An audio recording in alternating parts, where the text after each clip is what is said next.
Everyone, it's Tuesday, May 18th, 2021. Thanks for everyone for joining us tonight. A couple things before we get started.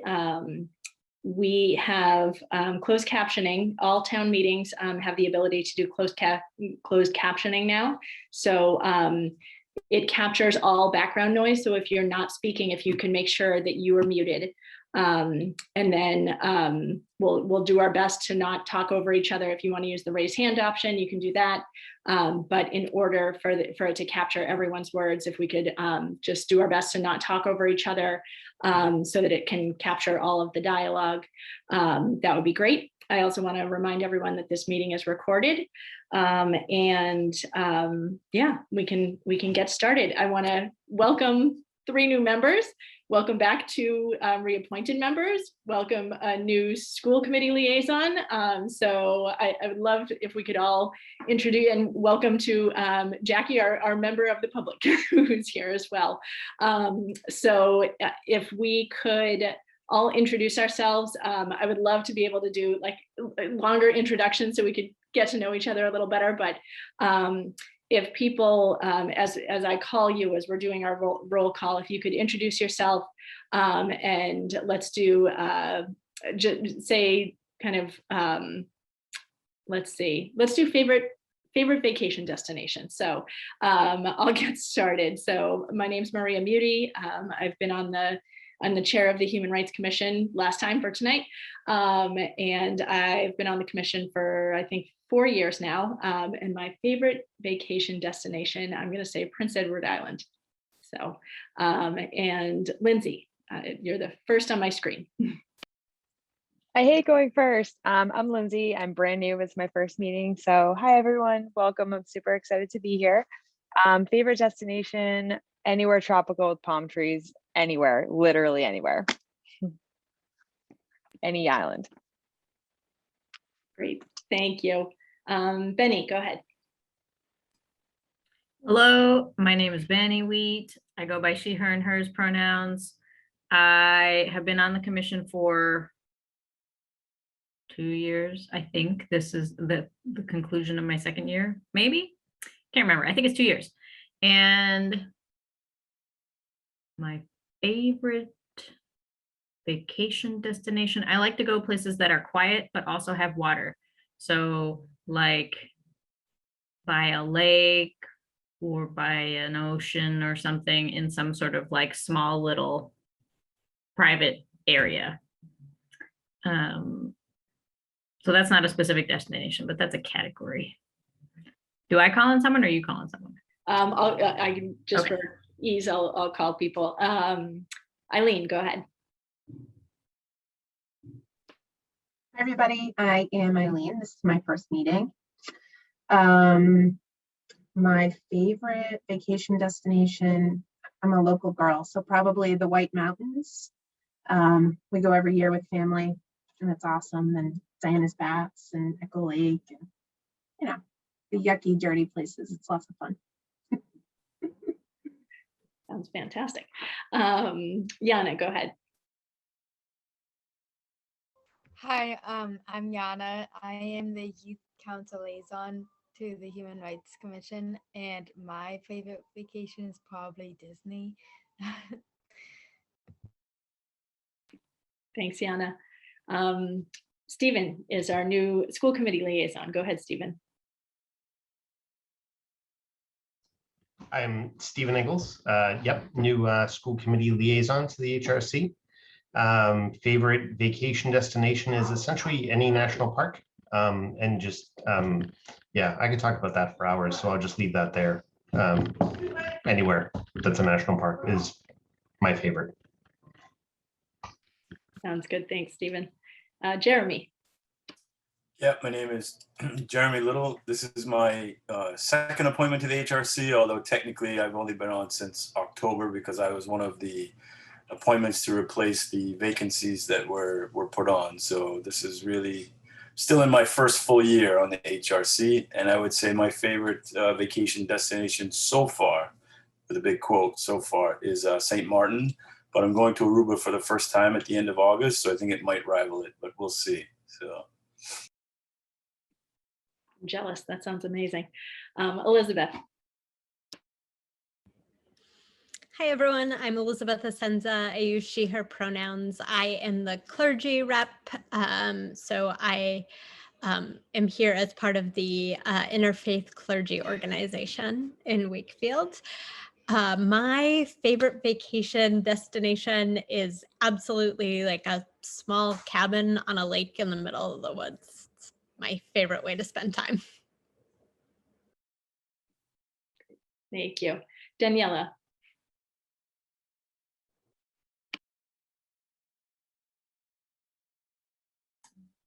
We can't hear you. We can't hear you, Daniela.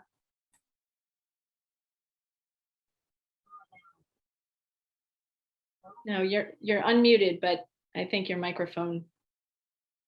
How about now? Good. Yes, okay. I don't know why it takes me time to mute and unmute. Hi, my name is Daniela Balik. I use she, her pronouns. And this is my first time being appointed to the HRC. Glad to be here. My favorite vacation destination that I've been to is the island of Zakynthos, or Zante, which is in Greece. But somewhere that I'm excited to go to in the future that's on my list would be Japan. Great. Thanks, Daniela. Nicole. Hi, I'm Nicole Jacob. I have been with HRC since October as well. I'm still within my, I think I have a 2-year or 3-year, I can't remember, appointment. And so happy to have the new people. And I have to say that I agree with Lindsay, any place that is tropical, palm trees, and warm water, any place I can stick my feet in, sit in my chair and read a book without being disturbed is my favorite. Great. Thanks, Nicole. Sherry. Honestly, we don't go on vacations. We try to make every weekend sort of a vacation, an adventure. We go on trips, big ones. So I guess my favorite getaway is to go to some country that is culturally different than what I'm accustomed to, where I'm going to learn new things, and it's going to be a challenge and an adventure to get through the language and everything else about that country. And I just realized, Danielle, I didn't have the mic all the way up. I don't know if you could hear that. Okay. So as I said, I'm not good at sitting around. I'm real good at exploring and going places that, like I said, are a bit challenging and even a little scary because they're so different. And this is the beginning of my 2nd year on the commission. Thanks, Sherry. And Maureen. Hi, everyone. Maureen, she, her, hers pronouns. I'm a Wakefield town councilor, and I am the town council liaison to this. I think I was just doing the math. I think I've been the liaison since I was a town councilor, and I came to meetings before then. So I've been coming, I was thinking back to chair. So I think I've done it for over 4 years because I can think back of 4 chairs. And love this question because we need to start planning vacation again. I think my favorite recommendation to everyone is go to Croatia because you have great hikes and great beaches and beautiful cities and great food and vineyards. Like there's something for everyone. So add it to your list, and it's still affordable. Yeah. Thank you, everyone. And for the members of the public who've joined, when you have your opportunity to speak, if you want to share your favorite vacation destination, we welcome you to, but I didn't want to put you on the spot. Okay, so moving to the public participation, Jackie and Molly are here to talk about a book project that's going on in town, and I'll let them share more details. We do have it further down in the agenda, but I might shift around the order a little bit. So I welcome you to share what your project is. All right, great. Well, thanks for having us. Molly and I are super excited to chat with you guys about what we've been working on. I guess Molly and I have been talking about this for more than a year, and I know that other people in town have certainly been thinking about it, but our idea was to do something to help diversify the school libraries and maybe classrooms in Wakefield in terms of books, to make sure that there is a wide representation of books. Just basically everything, race, holidays, different abilities, basically anything you could think of in terms of diversity. We've pretty much cast a pretty wide net. And I think we've thrown around a lot of ideas, me and Molly and a couple of other women in town, about like, what else could we do, especially during COVID. We thought about like the little libraries in schools around town and things like that. But we recently had really good success at the Woodville School, where my older daughter is going right now. And with Stephen's help, I have to give him a tiny little shout out when he's on the PTO. We put together a proposal to get some funding to help the school librarian, who's also already really on top of this idea. And she had a really long wish list of books that she wanted for the library. And some of them were reference materials of like Native American culture. And, she had to get rid of some older materials that were not relevant and weren't the right things to be having in the school library. So those were a big investment. And then just the same sort of books that we've been talking about, fiction books, nonfiction books, all of that. So she had a really nice wish list, and we were able to just make a request to the PTO to make a what I thought was a very generous investment in our Woodville library. And now we've been talking to Molly's kids are at the Odyssey Day School, so she could touch base about that a little bit. And we've been talking to people at Greenwood and Dolbear. And, I know Yana brought it up at the youth council meeting, like to maybe think about the middle school and the high school. I haven't forgotten about Walton. I just haven't touched base with anyone there yet. So that's just kind of like a big overview. Molly, do you want to say anything? Hi, good evening, guys. I'm so excited that this is being spoken about on so many different fronts and so many different groups around town. Just this desire to have our bookshelves represent so much more diversity. So Jackie and Myra and Stephen have done such tremendous work with the PTO. And right now, a couple of the other women that we are meeting with, we are at the Odyssey School and are in very infant stages of figuring out how to reach out to them. Especially, it's an infant through 8th grade setting. And so we're learning from what Jackie and Myra and Stephen have done in their PTOs and figuring out what do we do to bring that to Odyssey. And then also with the conversations that we've had, we've been really mindful of the fact that there are other groups that are talking about this, or this is not just our little campfire conversation. So we want to make sure we're not recreating any wheels, that we're partnering with the librarians, both the school-based and the public librarians, in any way to support their efforts too. So that's where we're sort of, I think we want to make sure that we are really respecting the work that's being done already, supporting in what ways we can as well, seeing where we can grow our own roots in our individual settings, but also support what's being done in a bigger picture. So that's, hi, nice to meet everybody. I'm on a phone, so I only see like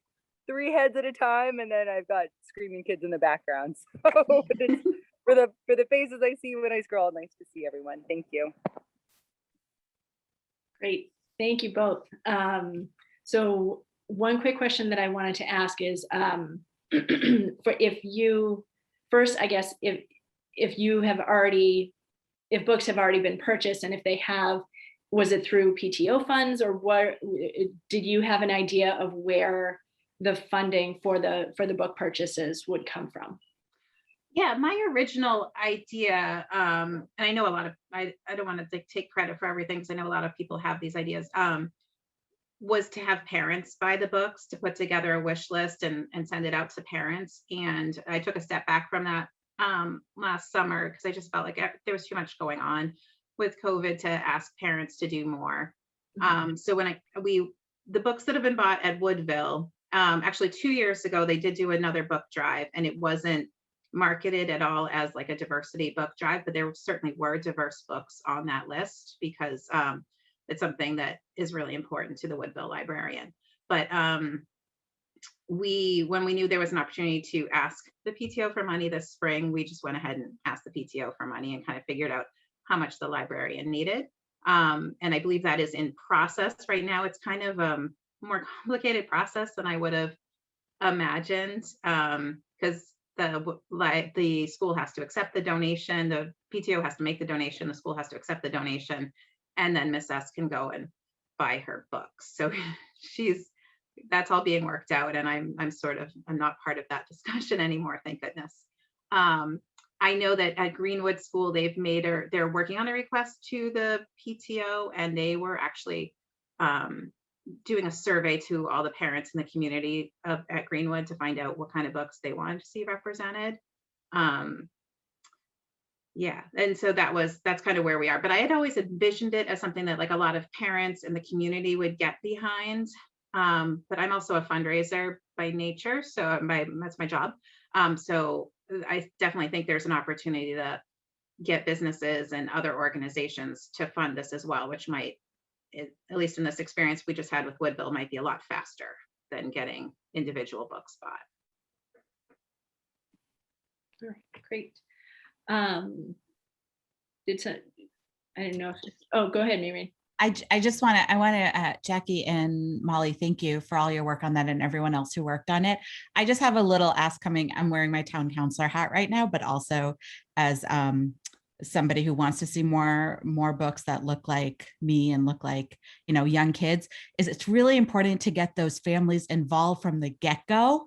And I've had this conversation with people at the Woodville that like, I don't want to go and read books about Ramadan and Eid because I know there's families in the schools that would be able to do that. And so I'm just asking you, and this is like an HRC ask too, is like, we have to be better about including different people in those conversations. It can't be us just being like, these are the books to read. So like a survey is absolutely great, but like getting, asking people what books they have in their bookshelves that they'd love to see in the school. Like, I'm just going to encourage and push everyone to do that because that's the way we build community. And that's the way it really becomes it becomes sustainable. It's not just us saying like, we should read these books. It's actually getting those families that don't feel included already included. So I make this push to everyone that comes because I will write checks and I will buy those books. But if I ask you about which family you've reached out to that's non-white and you don't have anyone in your group doing that, like that's a problem. So just I've had this conversation a lot and just throwing it out there. Yeah, I 100% agree. I wanted to not come in as an expert because I'm not in children's literature or any literature at all or publishing. I'm completely not an expert. We did brush it a little bit, I think, at Woodville, but only because we knew we could ask for some funding, and we knew Miss S had looked into this, but I think the survey idea that they're doing at Greenwood is a great one to get more families involved, like you said. Yeah.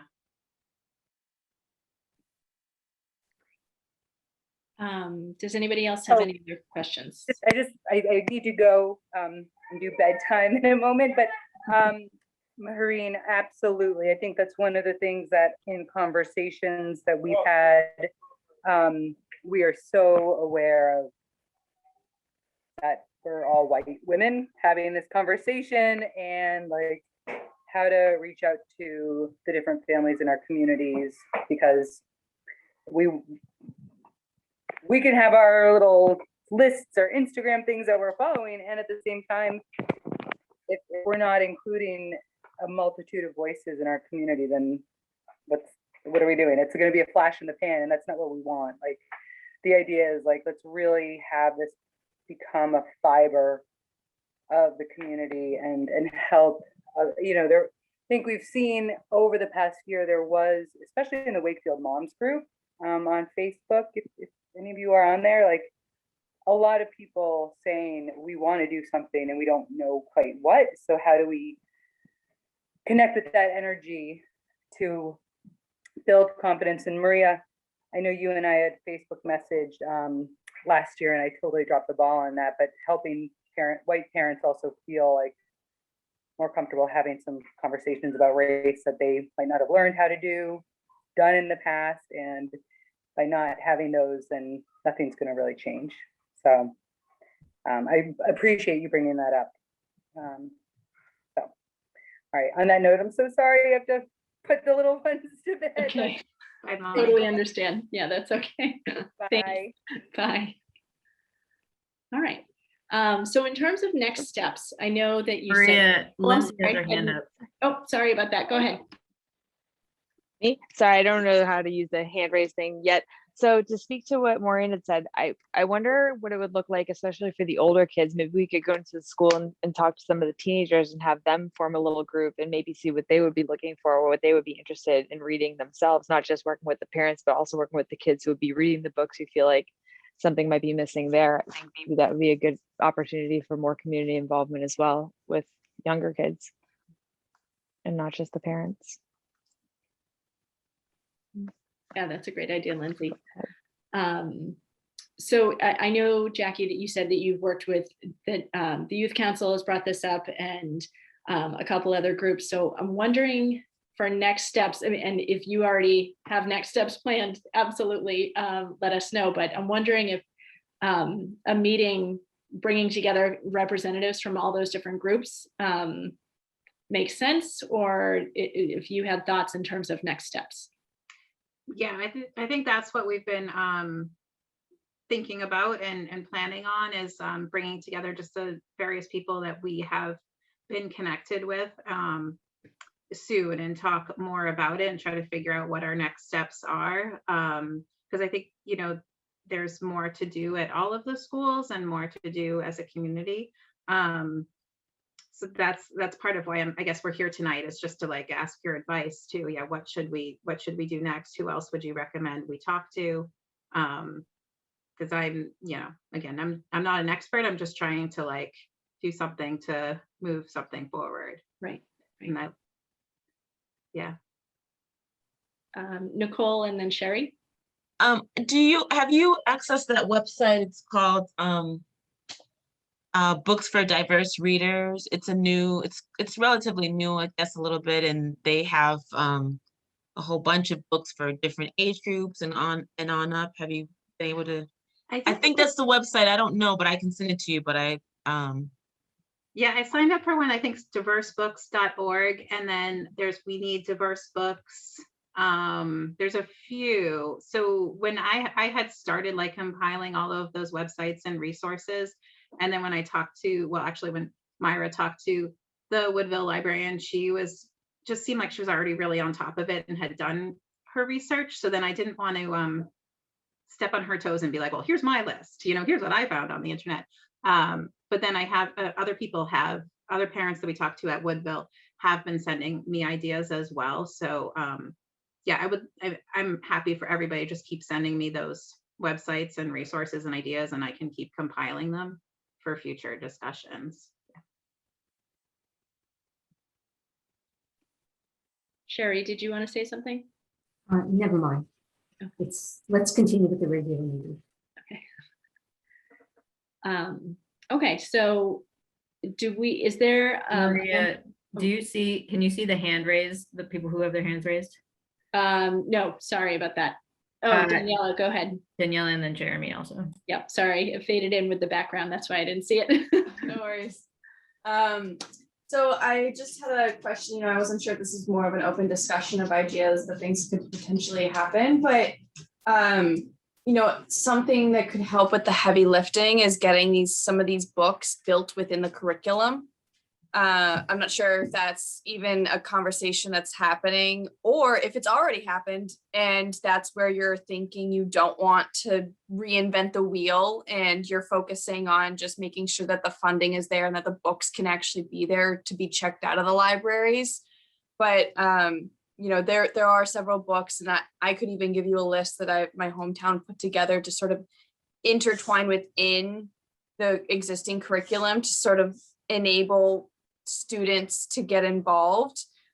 whether it's their optional summer reading list or it's something that teachers can say, you know what, I want to pull this book into my lessons.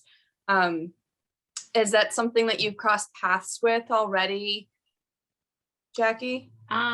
It's something I've thought about. I really wanted to focus on what are the teachers and the librarians saying that they need, that because I don't know the curriculum. I know Stephen probably is thinking about it as a school committee member, or a new school committee member. So I see his hand went up, so I know he's going to save me on that. But yes, I really, my thought is to support what the teachers and the librarians are saying they need that fits in with what the school wants. But I do think, especially as kids get older, it should be driven by what they want to see too, right? And making sure we're exposing everyone to a wide range of books.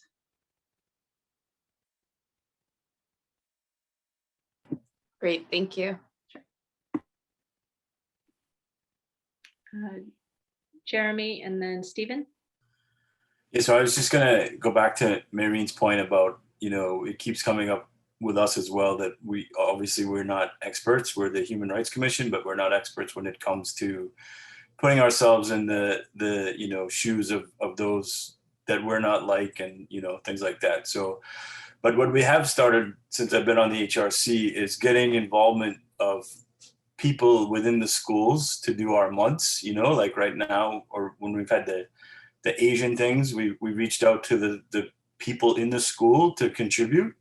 And we have a list of those. So, going back to what books are on your shelves, we definitely, I think, as a HRC, can reach back out to those people that we've involved in the different history months. And that would at least be a starting point for people we know are interested in helping out, and that would have sort of that perspective on whatever diversity we had highlighted that month with that event. So, I see this as a very long-term thing. And I think if you're looking for sort of advice and partnership with HRC as we do our monthly awareness events and things like that, we can obviously try to tie that into the book list for the libraries, or at least get sort of a list from those people we involve in that. And it doesn't require any extra work or sort of surveys and things like that. So I think, can at least get you in touch with certain people within the cultures and diversity. I mean, that's just my take as a commissioner here. I'm not speaking for the whole HRC, but just an idea I had that popped up. So that would be great. I mean, one of my challenges this year is my daughter's only in first grade. I don't know that many people at Woodville, and I've met like 0 people this year. So I would love to be introduced to more people. Go ahead, Stephen. Hi, thanks. So I'm like, where do I start? So because I know a couple of different things. So Jackie, to your point, like, where are you in the process? Is the PTO made a gift that needs to be accepted by the school committee, and that will come up to a vote on Tuesday, and then Ms. Sperano will get some funding to get some books. To the point of sort of Maureen's point about reaching out to more voices in the community, I feel like that was very much a part of the conversation. I think that when parents went to Ms. Sperano, the librarian at the Woodville, and said, we're interested in this, she was very energized, because she, I think, was actively pulling books off the shelf and saying, this is not appropriate, this is not appropriate. Now she has space, and so to get a group of parents that were like, oh, we'd like to help put some books on the shelves, she could not have been more energized. And that's where Jackie said, this has been going on for a while. She handed us a 2-year-old list and was like, yep, let's look at this. So we saw a chance to sort of act quickly, but also have it be community driven. And so I think that got capitalized on, with the idea that not only would parents have input, moving forward, and other diverse families, but that this is not a stop. Like, this would be an ongoing initiative every year. That would sort of get married up with, whether it's book fairs and that's kind of where we would traditionally donate to the librarians. But in that way that it's not going away. There will be a capital fund that would be kind of set up and be in perpetuity, in theory, X amount of dollars to go towards diversity every year. And then to the curriculum point, I'm pretty sure that the district is working on some active curriculum work and it's surrounding. It's been a very active year. Going all the way back to sort of the spring and the Black Lives Matter movements, and the way that started within our schools, and then sort of the AAPI, sort of aggression that we've been trying to address. And then more recently, sort of the logos, like it has just been very, very active. And what has come out of that is, as a parent, what felt like a lack of knowledge. And while we work on that, and there are very structured ways that we can do that, what can we do for our kids? And not only for the ones that don't see themselves in the things that are put in front of them, but also for our kids, that they see the world beyond what is just outside their front door. And so that's incredibly important. And so it's not something that's a static thing. It will, I think, continue to grow and gain energy from this body. Also, I think from the district, and I think we're seeing some leadership from our town council and the parents. Like, it's coming from all sides. And the idea that we're capitalizing and moving it forward is energizing. And I'm looking forward to that. So I think that's what I had to say. Thanks, Stephen. Yana, go ahead. Sorry, I also don't know how to use the hand raise, but when I heard about this project, I immediately told the youth council about it, like you guys said, and a lot of them felt interested. So if there's any way the youth council can help, please let me know. I just wanted to put that in. Thanks, Yana. So do we want to assign a point person from the commission to kind of keep the commission updated, and if there are outside meetings that are happening, could potentially attend the meetings?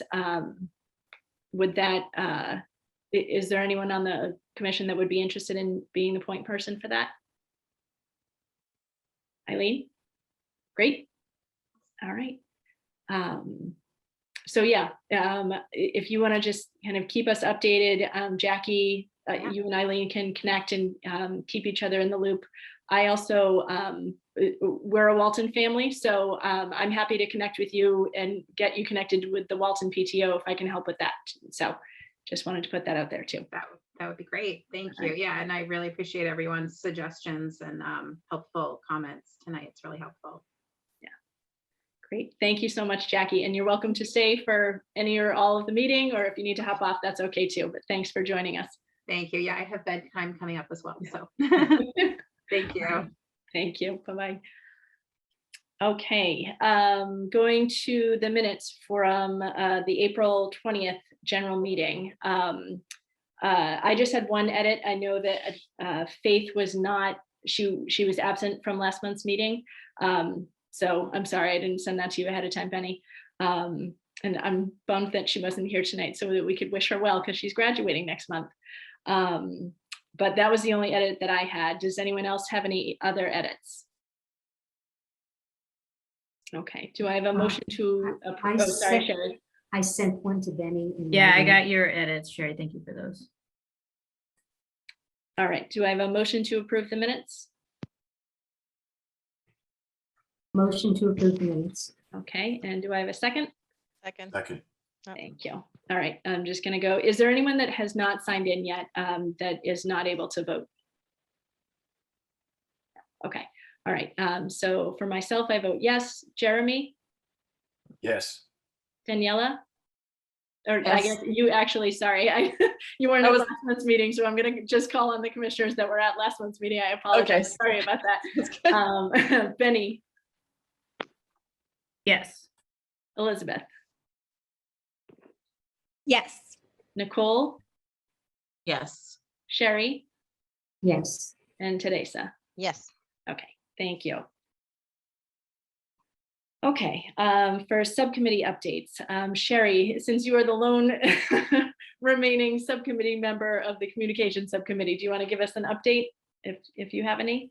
Actually, I want to invite some of our new commissioners perhaps to join us. And this particular subcommittee was formed with a few different projects in mind. And one was to put together, for informational purposes, to draw from all the different websites that have calendars of all the different commemorations and special events for different ethnicities and cultural and religious groups, so that we would have sort of a cumulative listing that we can draw upon and also share with the public. That was one thing. The other thing, and this is still being worked on because the two people who were on the committee with me are still working on this. They're wonderful. And one is to put together a guide that everyone can use in how to promote their events and meetings, so you don't have to keep on reinventing it. And along with that, a resources list. And all of you were asked to share your resources with us of people to whom we should be sending information, sharing information, encouraging them to collaborate with us, or that we need in order to actually physically present something, whether it's a virtual physically or soon live physically. And the third thing is working on a history, before we lose our history, of the commission to date that will be ongoing and evolving.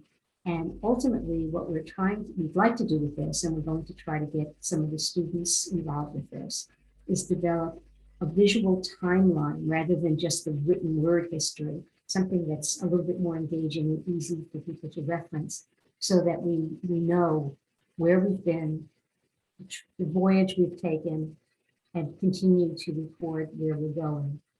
Including in this will be, because we're already starting to lose some of this information, will be a list of everyone who's ever served on the commission.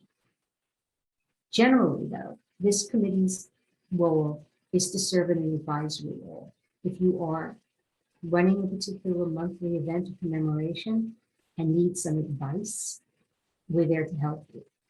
And where is right now is only me, and it used to be that I had two of the people who had abilities that I don't have, and that's why we work together very, very well. So if anyone is interested in communications and the kinds of things that I just talked about, please reach out to me, because this can't be a committee of one. I need people to work with me and help me besides the former commissioners behind the scenes.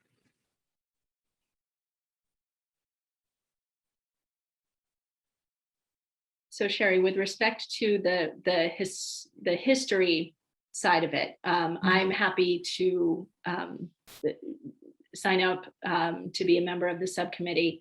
Jen and I owe Jen some historical information that I have from the binder that was passed down to me by Amy Rando. And so, yeah, I can help with the historical side. In terms of the social media part of the communications, if there is someone on the commission that is comfortable with that, we would love to have you. That is probably the area I need the most help. Right now, Kim Ring, who was on the commission, is actually doing videotaping for us and helping us in terms of putting together programs, because I don't have either the equipment or the ability to do that right now.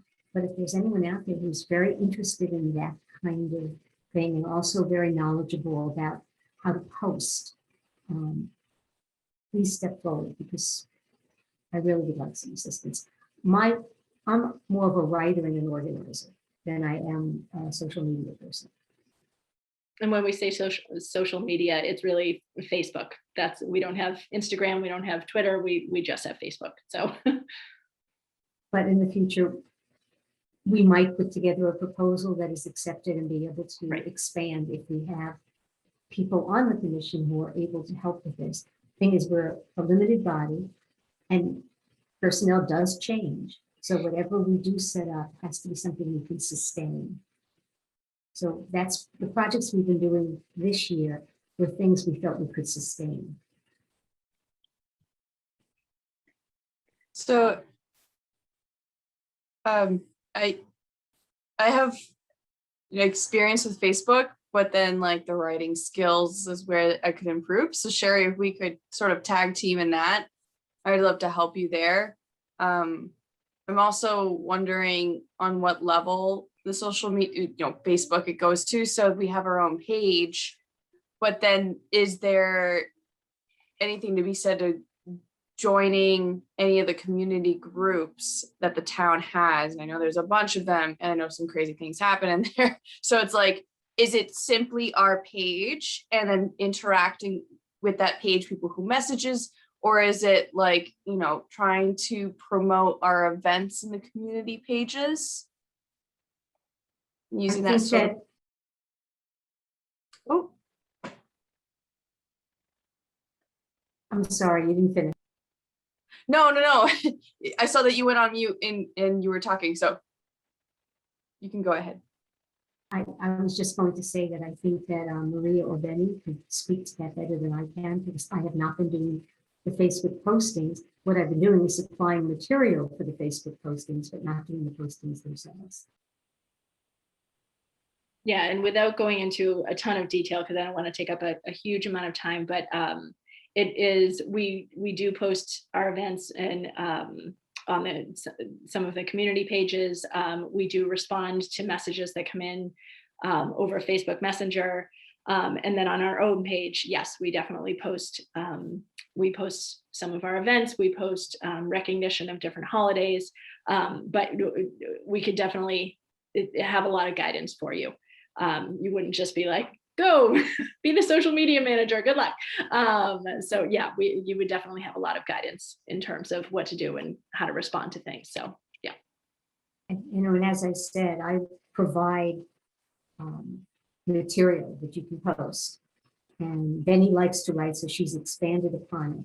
But if we have more than one person, that helps to really produce a richer body of information on our page. Lindsay, go ahead. Thank you. Sorry. So I am not actually a social media person myself, but the demographic that I work with for my job is sort of pointing in the direction that Facebook is not as inclusive as it could be, especially for younger populations, especially in recent years.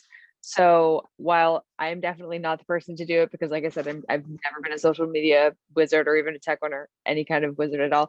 I do think maybe expanding to Instagram, even something like TikTok or something that appeals to a broader audience in a more diverse audience. I think Facebook is now heading in a direction more towards different than it was before. So I think that would be helpful for promoting events as well, to speak to what you had said in terms of communicating different events and how to get the word out there and how to get the public involved. I think Facebook could be pretty limiting for different age groups, all kinds of things.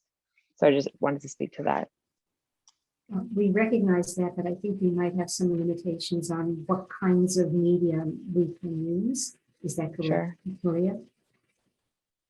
Yeah, Teresa is actually going to give, she went to a social media training that she might have more information about that. And if she doesn't, then either I or the next chair can contact the powers that be at town hall and kind of get some more answers about it.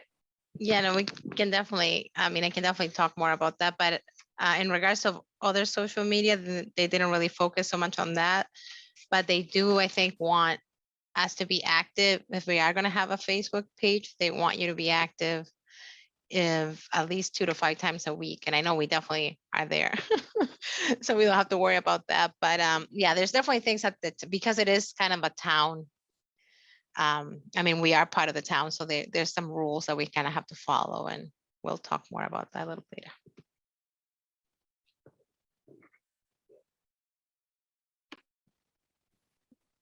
Okay. All right. So I think we squared away with the communication subcommittee for now. All right, going on next to Pride Month. I know there was, before we get to the subcommittee, I did want to let people know that I ordered and received the progress, or the progress flag. So that I passed that along to Steve Mayo at Town Hall. DPW is planning to raise it. There's going to be a flag raising ceremony in front of the Civic Center at the flagpole at 6 p.m. on June 1st. Excuse me. And I already extended an invitation to the chairs of the town council and school committee to see if they would like to come and give a few remarks. So I'm not quite sure where things stand. I feel like things are changing every day in terms of COVID rules and how many people can be in attendance, but I, without knowing exactly what those rules are right now, I just want to let everyone know that that the ceremony will be taking place at 6 p.m. on June 1st at the Civic Center if you would like to attend. So that part is squared away. Nicole, sorry, did you have a question? I do, and I don't want to like be whatever contrary, but when you ordered the flags, because I remember at the town council meeting and Councilor Dombrowski did ask about the other flag. Do we have both, just in case some people want to use the one, or we're just going to use the progress flag just as a whole? My understanding is that it's just the progress flag. We do have some flags, smaller ones that we had ordered last year and the year before for like the farmers market and different events to hand out that are, I believe, the Philadelphia flag that has all of the stripe, the multiple stripes without the chevron at the end. We do have some of those. I think we probably need to order some more, but in terms of the flag that's going to be in front of the Civic Center, I think it's the progress flag. Yeah. Elizabeth, go ahead. I feel like I may have missed something. Is there a reason we wouldn't use the progress flag, and has something been raised as a concern? I don't like it sounds like there's a conversation. I'm not interested in like the broader minutia of the conversation, just wondering what has been raised. At the town council meeting, there was a concern that the progress flag was not fully supported by the LGBTQ community, and using the Philadelphia flag would be more universally representative. Interesting. Yeah. So, but ultimately the vote was for the progress flag. Yeah. Okay, so in terms of Pride subcommittee and planning events for Pride. So obviously June 1st is a couple weeks away, but we have the whole month of June to do events, and it can be as large or as small as we have the capacity to do. It's not, I know it's not for lack of wanting to do things. It's just, it is a capacity issue. Elizabeth, are you able to, do you want to stay as the chair of the Pride subcommittee? Are you comfortable planning meetings, or would you rather see if somebody? I do not, and I will apologize to everyone. I did not realize that was what I was signing up for. I'm interested in being part of this, but June is a particularly chaotic month for me professionally. As an example, June 1st, I will be in my professional organization's annual meeting all day and all evening. And so the combination of my lack of capacity and being a little crispy at the end of the year, alongside having not even been on a subcommittee, I do not feel prepared to do that. I would be interested in remaining on the subcommittee, but I don't feel like I can be a chair of it. Okay. All right, and thank you for your honesty about that. I appreciate it. So do we have, I think first, before putting anyone on the spot saying, do you want to chair the subcommittee? Do we have members who are interested in being on the subcommittee? And I promise I will not automatically assign you as chair. All right, I see Daniela, Eileen, Lindsay. Okay. All right, wonderful. Thank you. Thank you very much. And I know that we have a few community members who are also interested in helping out that had reached out through the WHRC email. So, so yeah, if you are all, oh, go ahead, Benny. I just wanted to say that I don't feel that I have capacity to be on a subcommittee for planning a June event, but all four of you have also not, well, Eileen's been on a subcommittee before.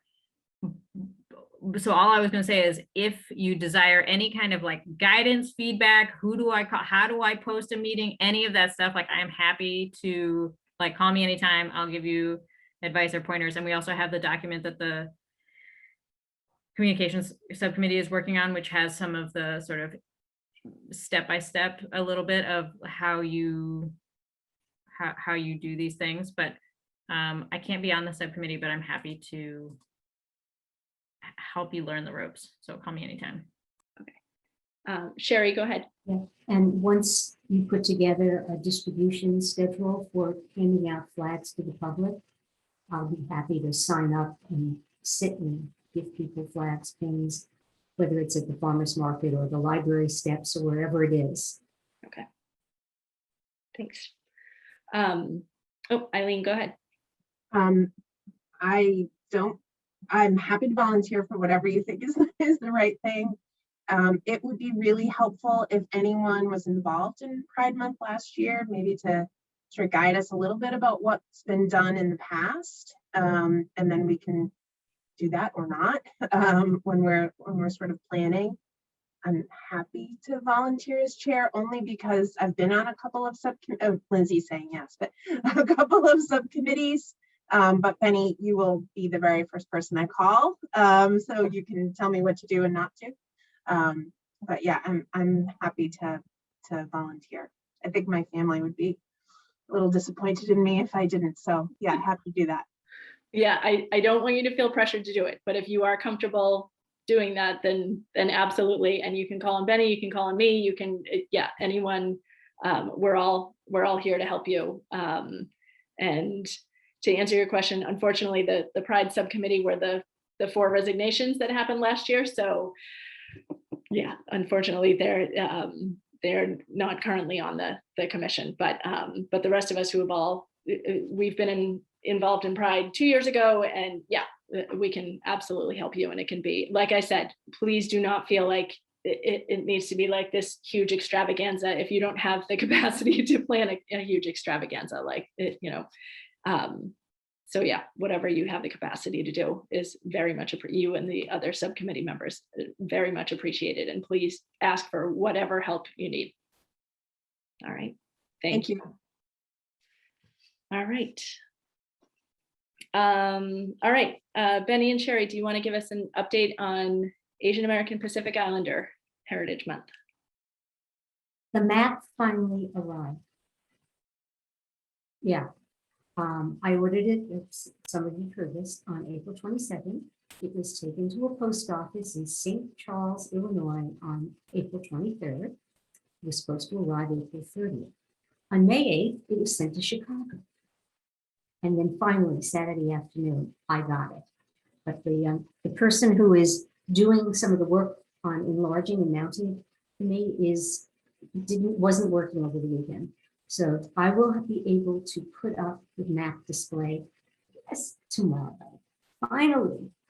And along with what people were saying earlier about involving members of the community when you are not of a particular group, Benny did a great job of reaching out through the schools and enlisted 3 parents who have provided us with invaluable guidance on AAPI programs.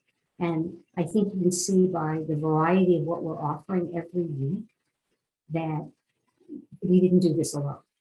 We did this with a great deal of help. And I also want to give another major shout out to Kim Ring. Benny, when you see the video that she put together and all the extras she added to it, Kim Ring is actually not a commissioner any longer, but she's a publicist, and she is filming at the restaurants with me. But she doesn't just film, she produces. And so the video of Jackie at Phuket is just terrific.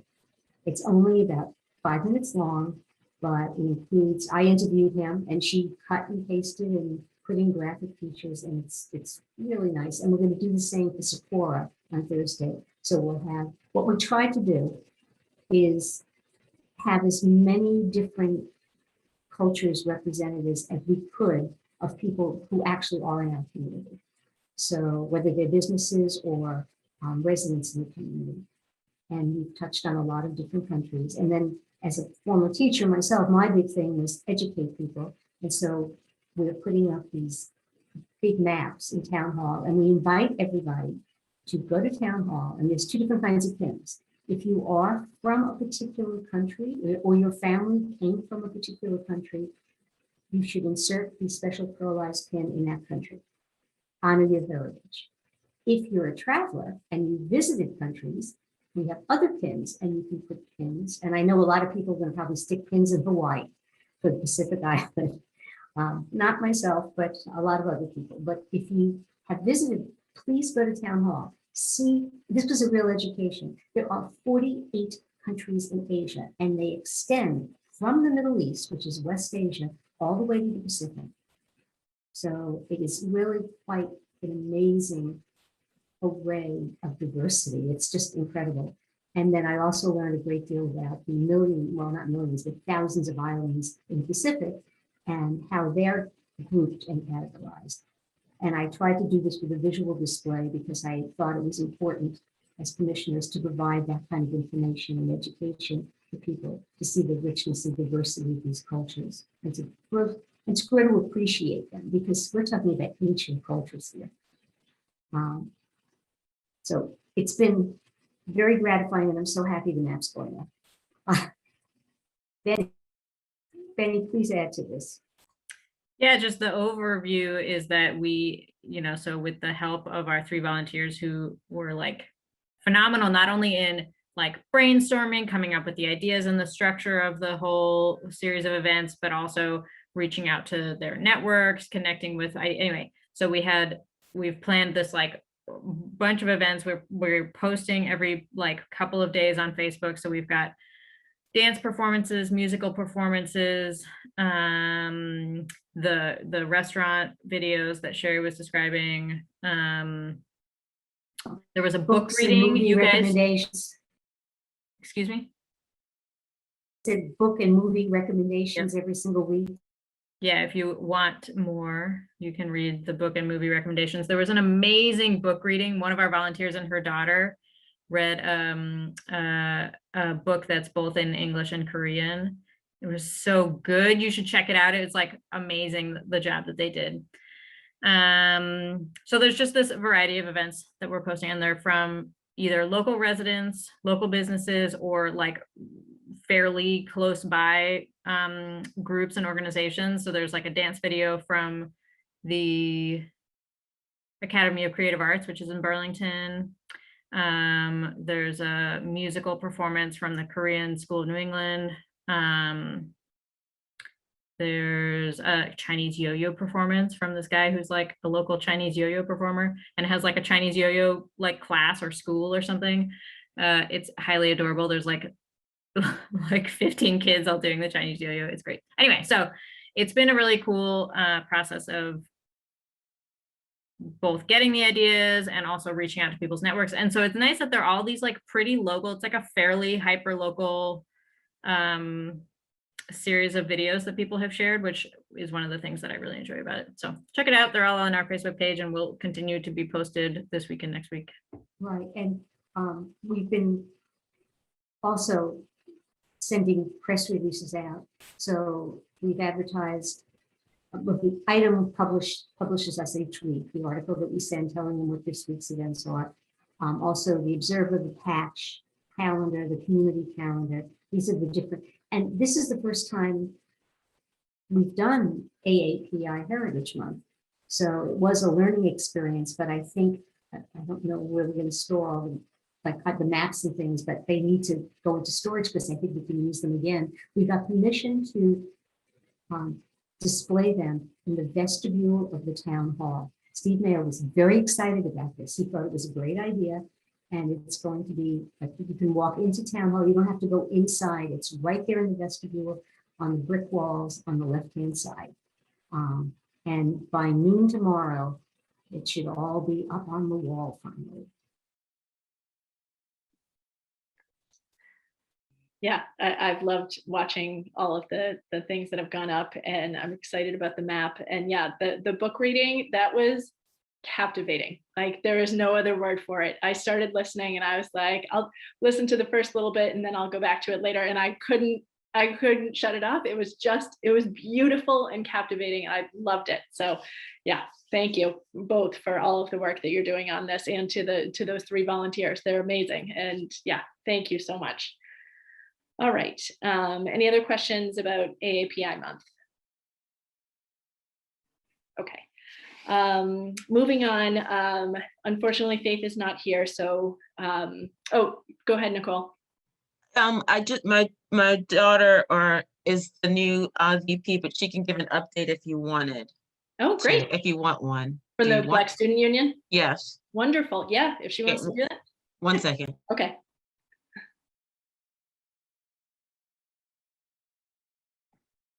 If she wants a minute, we can go to the next agenda item and come back to her.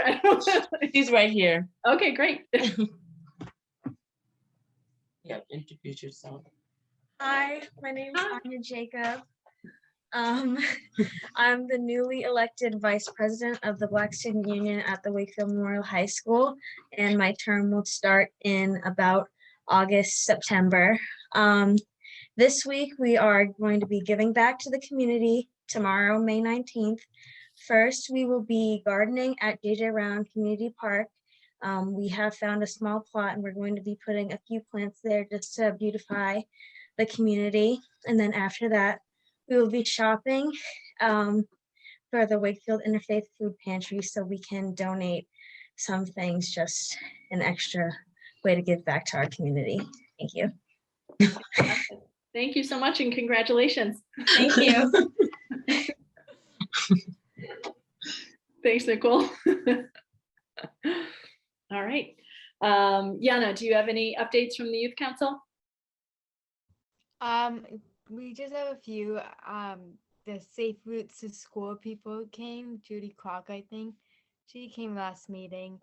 And then we just had like an update about the Menda health survey. That's about it. All right, thank you.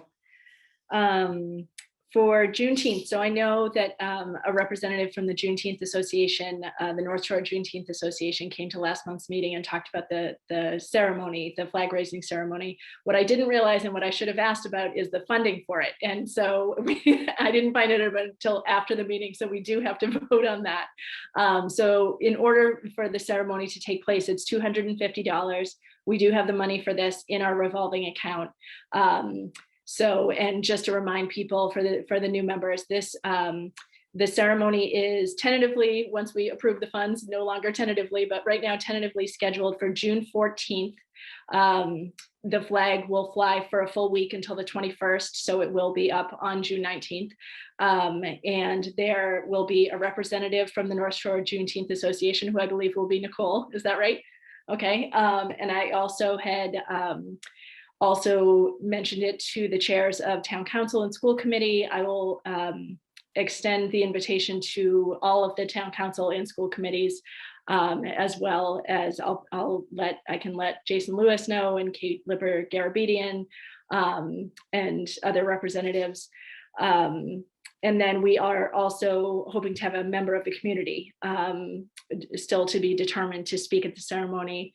There will be a vocalist to sing Lift Every Voice and Sing, which is also known as the Black National Anthem. And I think that's everything. Did I leave anything out, Nicole? No, just the representative for the communities, like between myself and Therese. So we have a scripted thing that we'll both just do together. Oh, great. That's what Okay. you're talking. Yeah, right. Okay. Yeah. Yeah. Oh, that sounds good. What Go ahead, time? Sherry. What time? 6 p.m. on June 14th. Can I So, Can go I ahead. just add, I'm so excited. You get the work you do is just incredible, all of you. And you build upon past stuff. I sit here and I'm like, I need to go watch those videos, but amazing. Last year you did not do nearly this much for Asian American Pacific Islander month. So like, thank you. But for Juneteenth, I just want to acknowledge, like, it is a statewide holiday. The governor signed it last year, as you all know this, but I think it's a great opportunity because our schools are off, right? And the town hall is closed. And so I think, like, I'm looking at Sherry, but I think it's just such a wonderful opportunity to talk about it and explain it. And because I think most people won't know, like I actually have gotten calls of like, why is the library closed that day? But it's a statewide holiday. And I think if we can educate a little bit through social media and expect like tying it into the event on the 14th. But Nicole, Sherry, just this is one where I just think the average person has no idea, even though we're like 35 states later.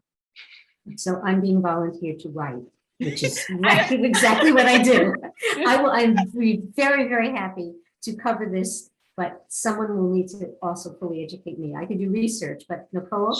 Sherry, I have stuff from the North Shore Juneteenth that I can just send over, and you can use whatever we have as the post. There's already a flyer made that you just need to input our information, and we can go from there. But I can talk to you about it. That sound Yes, okay, Maria? I'm always happy to write. Yes. And like the average person who's not Black, right? Because like my guess is the average Black person is like, oh yes, Juneteenth, of course. Yes, no, but I do, yes. And even last year, because the governor, and I think there's just a heightened awareness to it, you know, so I know like my work, we declared it a holiday before the governor did, but there was from everyone of like, well, why is the day off and just not so yes, Elizabeth, and always use an opportunity to educate everyone. Can I just say, it's also a Friday holiday, which is really throwing everyone off. So there's lots of questions coming. So great chance to educate people. Yeah. I have a little sidebar. An entertaining way to learn a little bit more about Juneteenth is there is a movie called Miss Juneteenth. It streams live on Canopy. So you can sign up through the Wakefield Library, and it's a really good movie. It's an excellent movie. Miss Juneteenth. And like I said, it's on Canopy, it's free, it streams, it's well worth your while. Great. Thanks, everyone. All right, so now in terms of the funding, do I have a motion to approve $250 for the Juneteenth flag raising ceremony? So moved. Okay, and do I have a second? Second. All right. Myself, I vote yes. Jeremy? Yes. Daniela? Yes. Lindsay? Yes. Oh, okay. Benny? Yes. Eileen? Yes. Elizabeth? Yes. Nicole? Yes. Sherry? Yes. And Teresa? Yes. All right, great. All right, for the next one, for the Dawnland documentary screening. So someone, a member of the community had reached out through the WHRC email about after everything, all of the discussions and controversy with the logo, talking about one common theme that seemed to come from every side of the conversation is that we as a community need to know more about Indigenous people and their history. And Dawnland is a documentary about the practice of taking Native American children from their families and putting them with foster families or in schools to be raised by more cultured, I use that in quotes, white families. And just the preview alone was just captivating. So I had reached out to the library to see, to check on the possibility of partnering with them to see about, to have this as part of our community. And the library wanted to know a little more information in terms of what we were envisioning. So, so it's still kind of ongoing. But I wanted to kind of gauge people's interest and see if this is something that we wanted to try and do. We could also reach out to more groups in addition to the library. So I don't know if you all had a chance. I think I had sent a link to the website. There's also a free screening that's happening, I think, on Thursday night. If you go to the Dawnland website, you can sign up for a free screening. And there are two versions. There's a shorter, I think 40, maybe 54-minute version, and then there's a longer version. I think the screening is for the shorter version, but and if we did a community screening, I think it would be the longer version, but I need to double check that. So just wanted to, I'm sorry, it's not a complete ask at this point, but just wanted to gauge what people's interest is. Would Go ahead, this, Sherry. would this be part of our October commemoration? A major event during our October commemoration? We wouldn't necessarily have to wait until then. This is something that we could do sooner, depending on if the library ends up partnering with us, depending on what their availability is, because they've just reopened, they have the book sale going on. I mean, they've got a lot going on right now. So it may be something that we wait until October. So possibly, yeah. What, so if things open up and Dan McGrath starts to do the movies back at the lake, would that be something that maybe the library and us and him could offer that as a screening at the lake to watch that? That's a community, you know, I don't know. That's true. Yeah, that is a great idea. Yeah, I don't know. We would have to check with them, see what their thoughts are on that.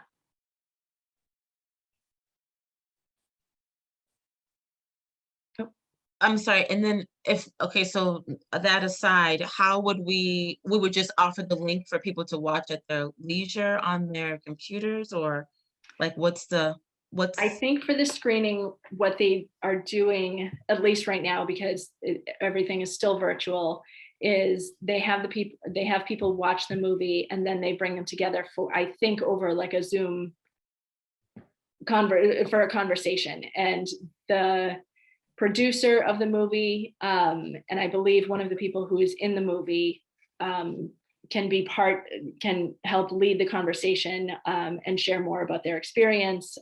So it is, yeah, it's more interactive than just watching the movie.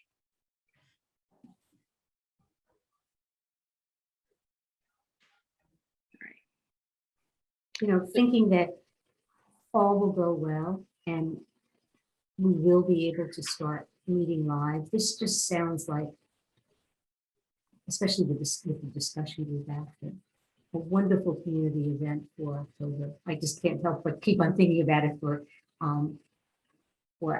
our Indigenous people celebrations and commemorations, especially if there's a live conversation.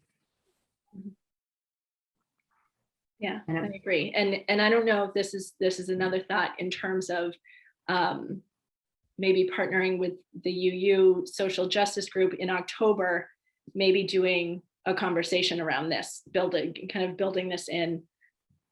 Go ahead, Elizabeth.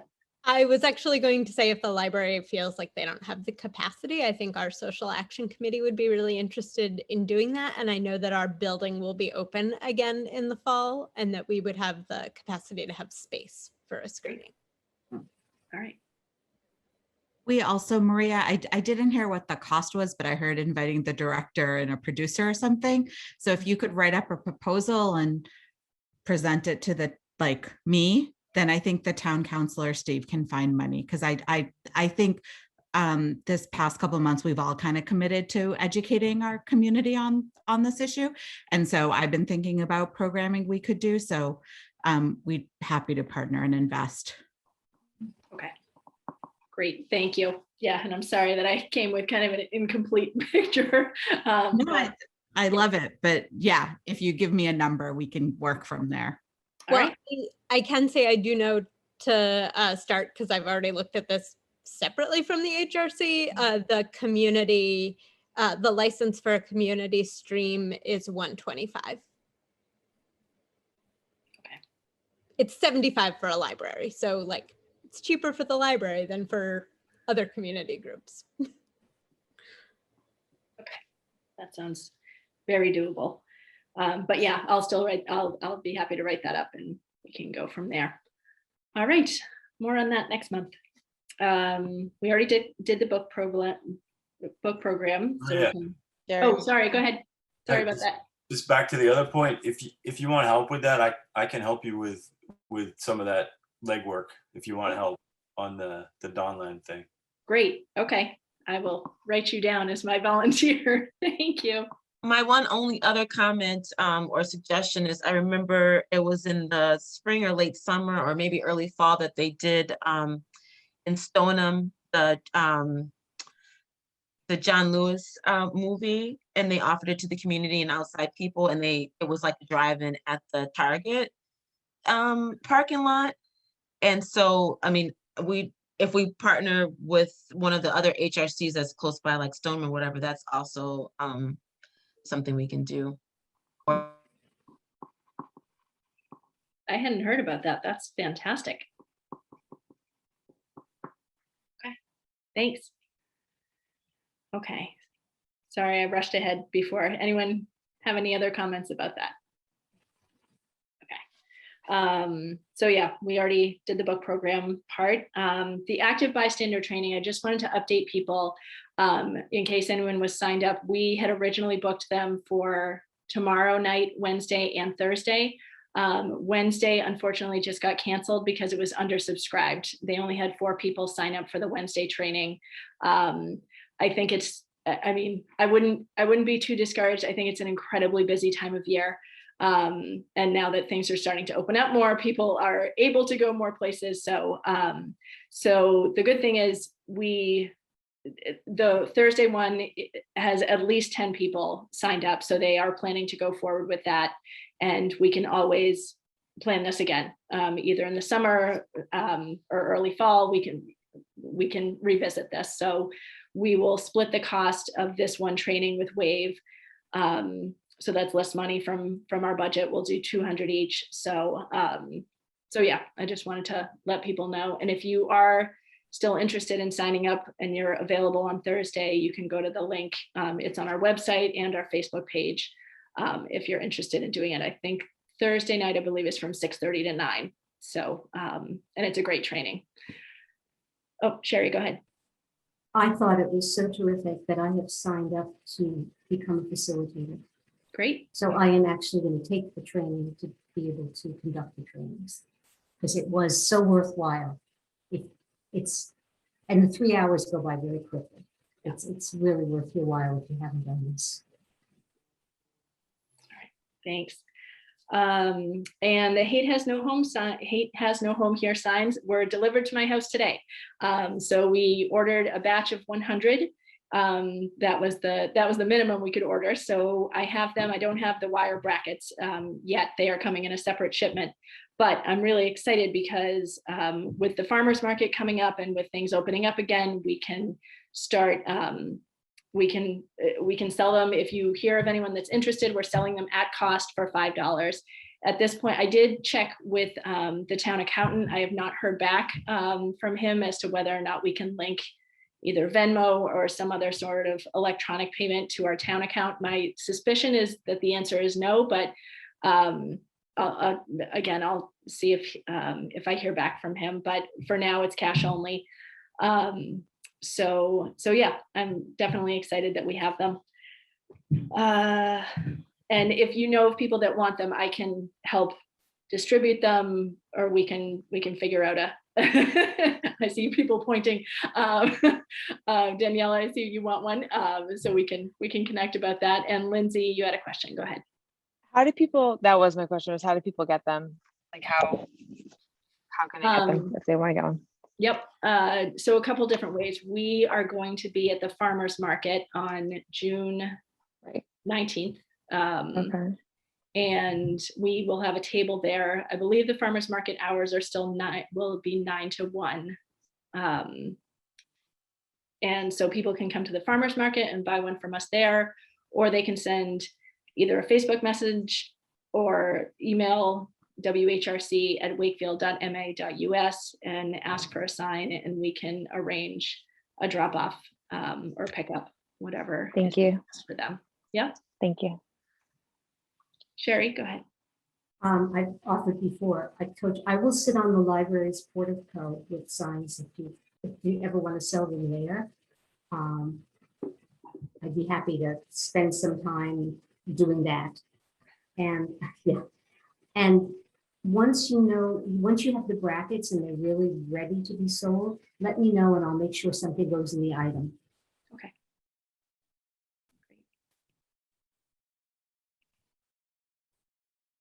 All right. Any other questions about that? Just more of, if we were able to link an online payment like PayPal or Venmo, then we would be able to sell these through social media. And as Lindsay said, I know we're going to talk about this later, but Facebook does primarily reach, it stops at Zillennials, which is like the tail end of the millennials. Gen Z and younger are not as active on Facebook. So if we want to tie a page to an Instagram profile, for example, that they would be linked, and then like a Venmo account would be linked to them both. So it wouldn't be a potential for more hacking or links, because it would be just one single link if that was a concern. But just thinking of another outlet that people are online shopping all the time, and just to sort of reach those who maybe aren't able to go to the farmers market or don't frequent our town community centers, that they can be at least reached by either family members who are on social media or they're on social media themselves. Okay, that's a good point. Thank you. Neither of those modalities make space for nonprofit use. I'm going through that right now. That's true, but just to speak to that very quickly, I'm so sorry. Venmo has the option for like a business account, so it's not a personal account, so would be separate from an individual account. You can't use that one either. That wasn't. I don't know. I don't think so. Maureen's shaking her head, okay. so she would probably know better than I do. Venmo's hard right. because you can't trace it, and so. What about Square? Yeah, I great ideas. I think it's just a little forward thinking for the local town municipality. So I think we should stick with cash, but maybe find out ways of, I hear you about meeting people where they're at, but it's just a little too forward thinking right now. And safety, a lot for safety reasons too, like just town governments aren't set up to have all, there's just so much fraud going on with all of those mechanisms. So it's kind of like in campaign world, you can't use those either. With the library open, even though it's scheduled visitors hours, and a lot of our community members go into the library quite often, of all ages, I'm sure the library would allow us to have something up on their digital screen. Mm-hmm. That's a great idea. Yeah, when I have the brackets and everything is all set and ready to be distributed, when you send something to the item, could I task you with also getting in touch with the library and seeing if they could do that? Okay. Great. All right. Okay. Any other questions about the signs? All right. So the social media training report, this was something that Teresa graciously agreed at the last minute to go to cover for me. Yay. Yay. Thank you, Teresa. Yeah, no problem. You want to give us an update? Sure, just to give you, I guess we were kind of talking about it already, but I'm not sure who, and I guess that's one of the things they want to know. They want to know who is the person that's in charge of the Facebook page, not just us, like for everybody in town.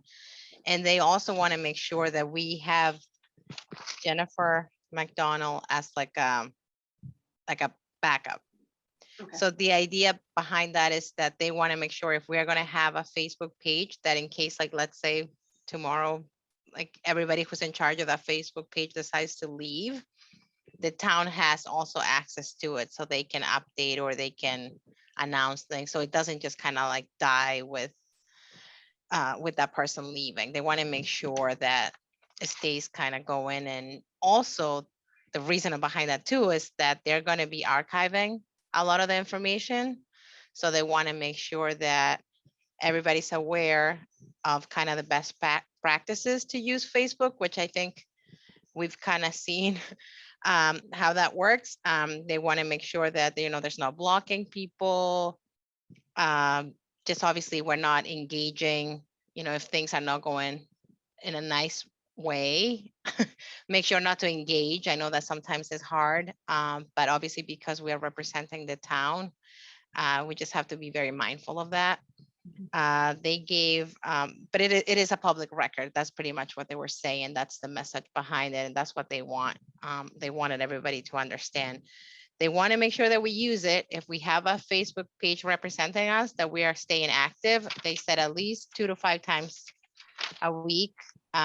If we don't want to post, and because we don't have somebody that's really going to be involved in that sense, there is a way to link it to the town. So that way, when the town is posting something, it'll pop up in our Facebook page. So that way it'll still be active. But I think just from here in the beginning, it sounds like we have some folks that might be interested in keeping our Facebook page alive. So I think it's just kind of figuring out who the people are. If we're going to have administrators, they make sure Jennifer McDonald knows that, make sure that they also have access to it. So they can, if, whoever's in charge leaves and Jennifer has that information. There was a lot of questions about blocking and not blocking users. So definitely that's a no-no. Obviously, if we have any questions in regards of somebody not being appropriate or something like that, we can always talk to the town about that. Jennifer can answer questions in regards to how to handle those posts or people, etc. They said because of the open meeting laws, we're not obviously allowed to start organizing things and stuff like that with each other, which we knew that. They definitely want to make sure, oh yeah, the password, yeah, we have to share the password with her. And we want to make sure that it's a secure password. That's something that I don't know how secure our password is. I don't know anything about our account right now, but I think they just want to make sure that, it's not easy to get hacked.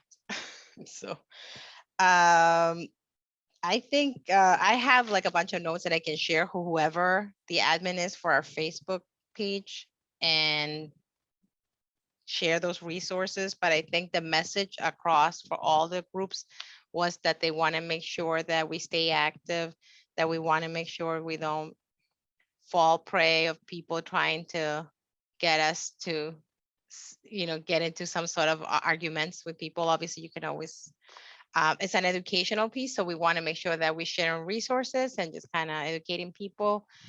And if we're not going to be that active, we can always link it to the town. And we shouldn't be deleting anything. And they have actually a group that's that the town is working with, that it's kind of advising the town on how to handle their social media. So they talked about, I know Kim shared a lot about this, about the visibility on Facebook and how it works, which is way over my head. But they definitely talked about how the more active you stay, the more that you show up in people's timelines. And that's kind of how keeps your page alive. So to make sure that we do that. And then what else? Oh, about hiding and deleting. So we shouldn't hide and we shouldn't delete. That was the message. And if you're not going to be around, if you're going to go away on vacation, or if you're not going to, just make sure we kind of organize that so the Facebook page doesn't just go silent. So they definitely share a lot of details that I can share with whoever. And I don't know who our Facebook people are. Yeah, I think we'll determine that. Yeah, in the communications subcommittee, I think Sherry and Daniela and I will figure that out, and we'll also reach out to the previous commissioners. I know Jen Betcher was really active on the Facebook page, and she had said that she's willing to volunteer to a certain extent, continuing to help with that. So I just want to make sure that we're clear in terms of how much she wants to contribute, if she does still want to contribute, as well as Kim Ring, to make sure that we also don't have 8 different administrators I on know. the Facebook page. So, so yes, we'll work on that and figure out the list, and I'll get that, or someone will get that to Jen McDonald. Yeah, and I'll type up the notes and just kind of share them with you guys. Is that's okay to do, right? Yeah, Okay, that'd be great. Okay. Thank you. They didn't talk about any other kind of social media except Facebook. during They this meeting. talked about Facebook, that's it. And I honestly, I didn't think to ask. I know we have talked about being on other platforms, but I didn't think about asking, why is it just Facebook? But I mean, I think it was just, I think the town is trying to have, I don't want to say control, but it's just like, because we are representing the town, they just want to make sure we're kind of all doing it the same way. We're all doing it the right way. So I think maybe, I don't know. I mean, I could ask Jennifer if there's other types of social media that people are using. I mean, that's a good point, that if pretty much if we're using Instagram, it's the same. I mean, I don't want to say it's the same, but I mean, it kind of, you can link, I know you can link the 2 accounts, so you can post automatically on both. So Yeah, and I'm looking now and it doesn't look like there are any official Right. Wakefield commission groups on there. So that's definitely a big question. I mean, I think the most like formal is actually the Wakefield Youth Council. So if we can't have an Instagram, Yana, I don't know if that's of any interest, if we want to sort of partner up with like the Wakefield HRC Facebook post something, if you want to be able to have like an Instagrammable, hey, check this out on Facebook, or this was, you know, so that way we can sort of broaden our reach without it being under us. You know, we can just sort of help everyone communicate information and education. Yeah, we're yeah, I sharing. can definitely bring that up. That's a great idea. Actually, last year we had a meeting with a lot of community involvement, and people talked about the different ways they get information, and it wasn't the item and it wasn't Facebook. And they had missed so much because that was our primary ways of getting information out, but that wasn't their primary ways of receiving it. So it is a challenge. it is. I wonder though, if the youth council has an Instagram page, that's an official town body. So if you all have an Instagram page, I feel like probably we could have one. We should get one too. All right. Bad idea, Benny. Thanks. Is Friends of Baby Library considered an official town body? No, they're No, it's not. Okay, yeah, because they have Twitter.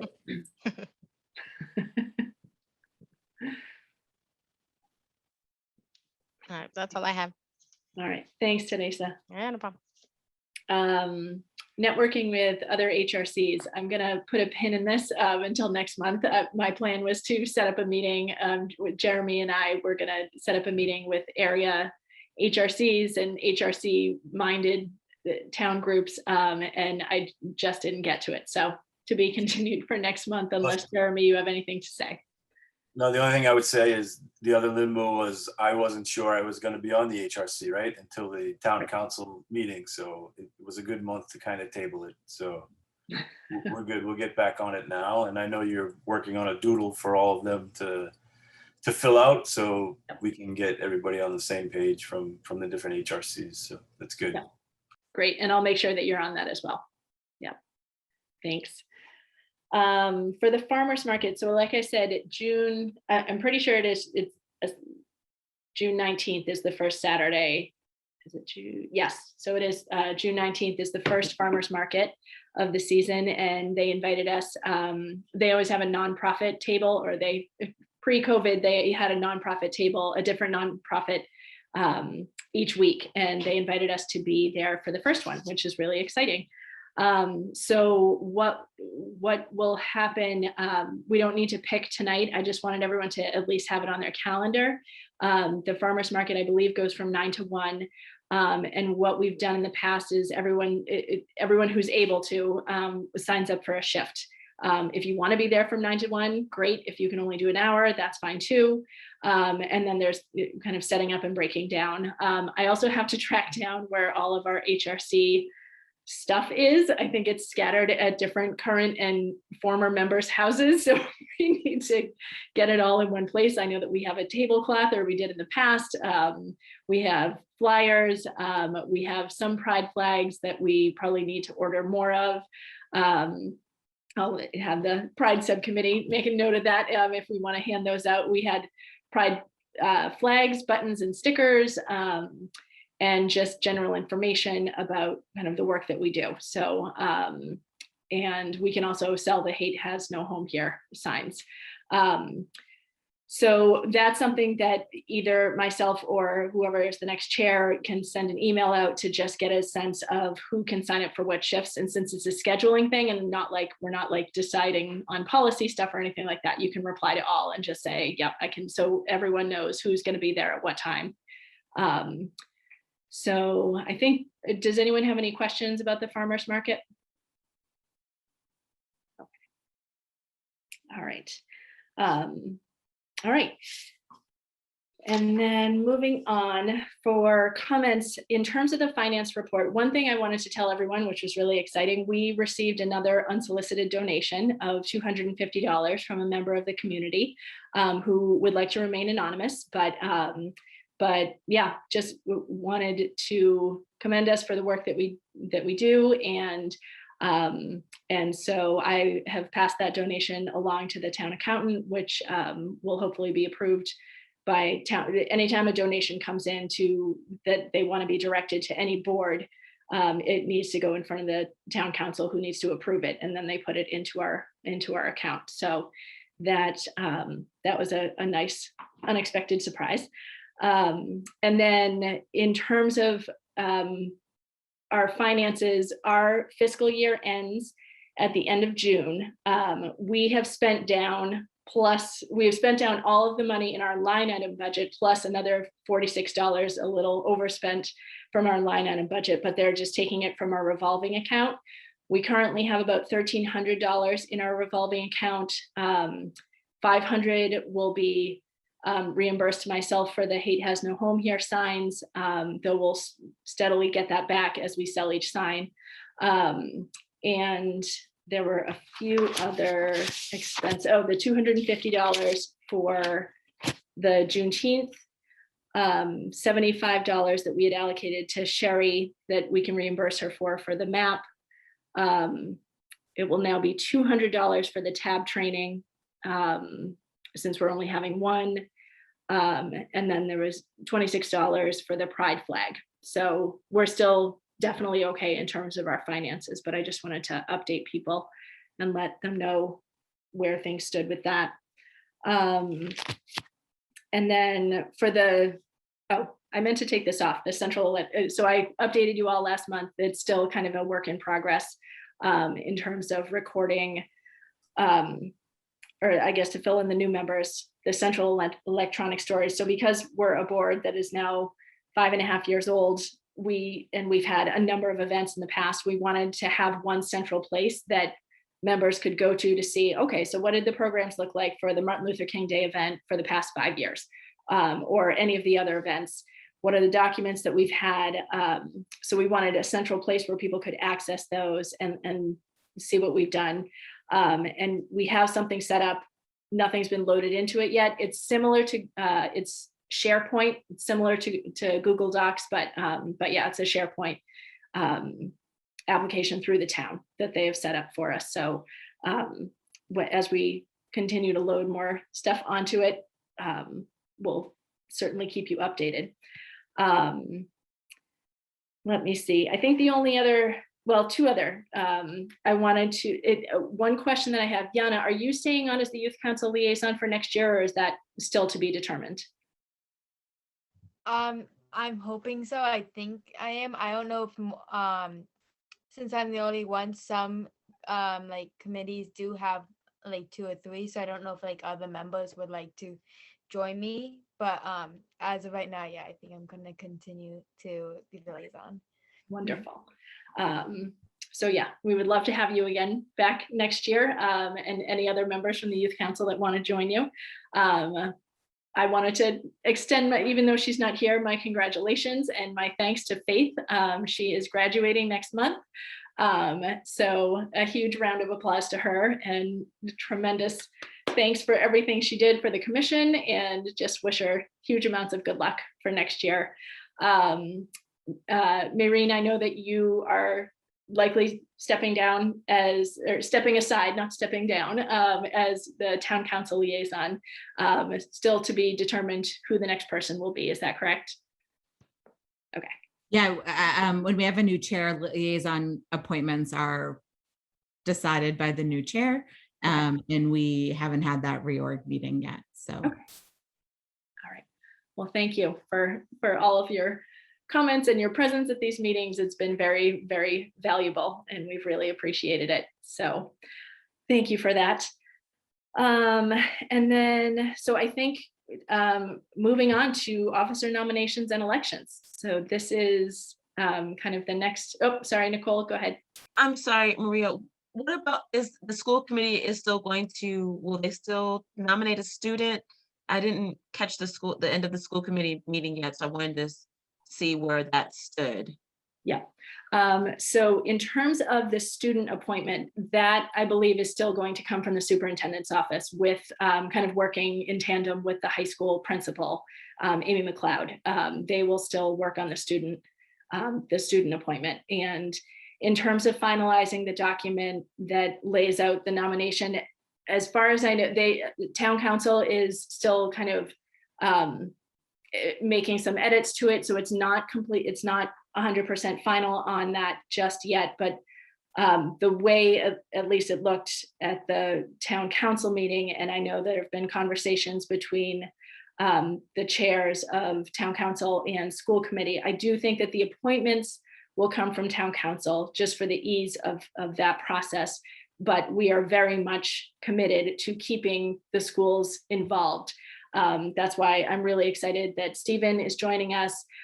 We will continue to keep this, like, we're having the student appointment come from the superintendent's office. I think that it is essential that we keep the schools involved with our events, with planning things, with letting us know kind of what the needs are of the school community and how we can partner with them. So yes. Oh, does that answer your question? Okay. All right. Sherry, did you have a question? Yeah. Oh, you're muted. What is the status of our police representative? You know what? I am not sure. I'm going to check in with them, and I'll have, I'll let people know. Yeah. All right. Okay, any other questions before we go to nominations? All right, so starting with the chair position, do I have a nomination for one of our commissioners to become the next chair? I nominate Maria Muti. I am flattered, Nicole. Thank you so much. But one of the conditions in the document that town council is looking at is you can't serve the same position two terms in a row. So thank you so much. I would like to nominate Jeremy. I'm honored, but would rather not be the chair necessarily.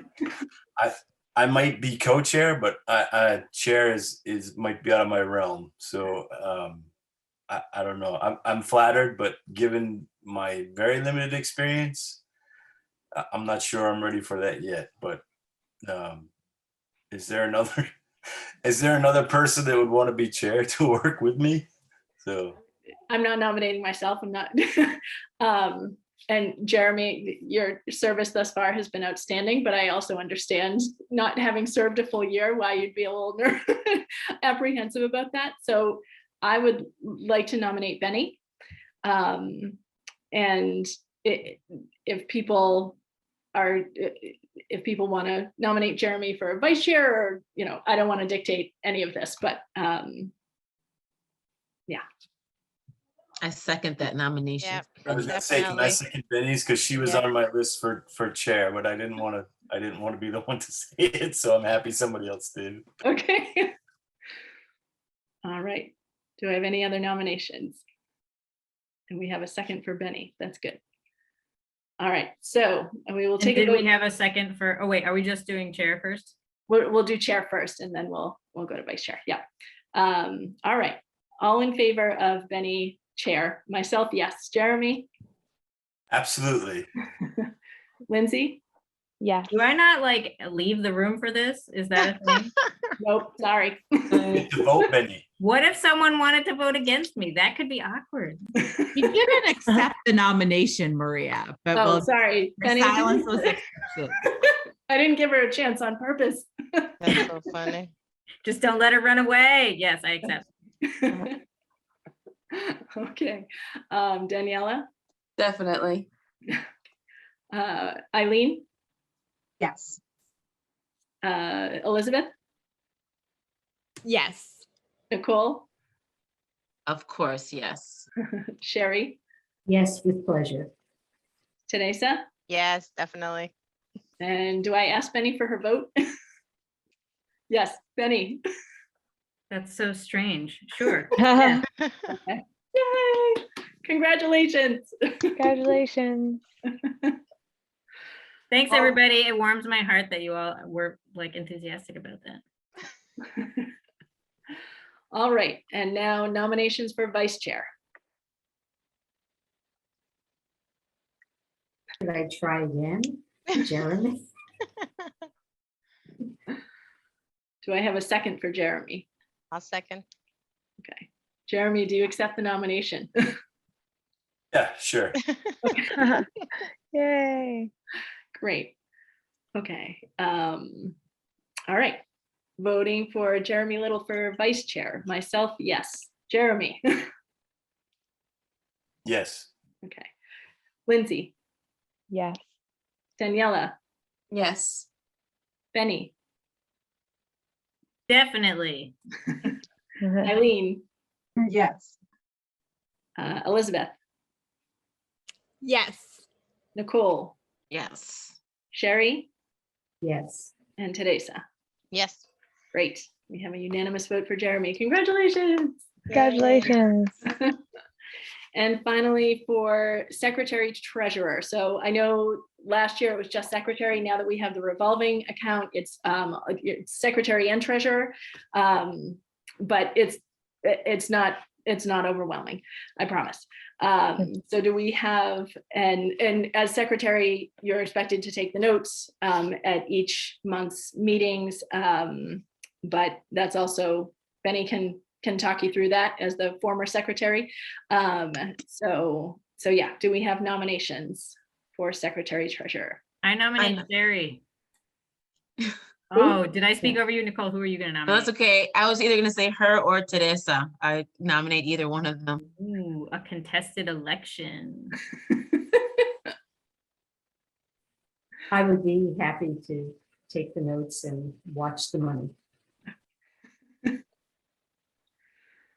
All right. Do we I have? second them both. All right. So what do we do? I will not accept this nomination. Okay. Made it easy. Thank you, Teresa. All right. Thank you. So Sherry's nomination is seconded, and voting for Sherry for secretary treasurer, myself, I vote yes. Jeremy? Yes. Lindsay? Yes. Daniela? Yes. Benny? Yes. Eileen? Yes. Elizabeth? Yes. Nicole? Yes. Sherry? Yes, I'll take it. And Teresa? Yes. Great. Thank you. Congratulations, Congratulations. Sherry, and all of our new officers. I'm so excited for all of you. And I have a question though. Do we have anywhere a really good job description for any of these positions? No. I have to tell you, out of fear, you know, I thought I wanted to nominate people for chair and vice chair because I had no idea what they were. And I wanted to make sure no one nominated me. I know that sounds terrible, but because I don't know what the job descriptions are. So I hesitated. So I think we need that. Yeah, I think that's a great idea. And maybe the communication subcommittee can create those descriptions. No, I'm kidding. We can work on those. Absolutely. Okay. Does anyone have any other matters not anticipated? Oh, yes, we do. So Maureen, go ahead. Are we thinking the same thing? I think, yeah. So welcome to the world of still in a pandemic. That State House bill that was to ban Indigenous mascots throughout the entire state that Senator Lewis filed, the hearing is tomorrow, Thursday. It's Thursday at noon. It's virtual. You can sign up to go and give oral testimony, but you have to sit and wait 5 hours because they can't really tell you when you'll be called.